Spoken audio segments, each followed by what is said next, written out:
বঙ্গোপসাগরে ঘনীভূত নিম্নচাপের অভিমুখ দীঘা থেকে হলদিয়া পর্যন্ত বিস্তৃত রয়েছে, জানালেন পূর্ব মেদিনীপুর জেলা শাসক পূর্ণেন্দু মাঝি।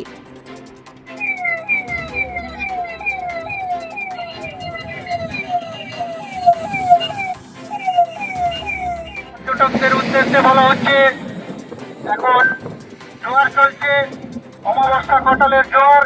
অন্যদিকে গভীর নিম্নচাপ যেটা তৈরি হচ্ছে আগামীকাল থেকে, তার একটা প্রভাব আজকে আমরা মন্দারমণি সমুদ্রে দেখতে পাচ্ছি এবং প্রচন্ড ঢেউ উঠে পড়ছে পাড়ের দিকে। তাই সমস্ত পর্যটককে বলছি, কেউ যাতে গাড়োয়ার পেরিয়ে না আসে এবং নিজে শক্তি বাড়াচ্ছে নিম্নচাপ, দুর্যোগ মোকাবিলায় আগাম সতর্কতা অবলম্বন সুন্দরবন উপকূল এলাকায়।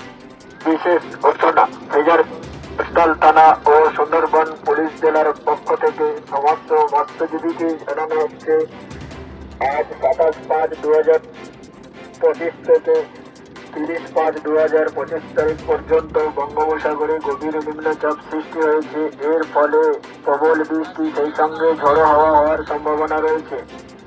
আপনারা কেউ জলে নামবেন না, প্রয়োজনে ফ্ল্যাট হাউসে আশ্রয় নেবেন।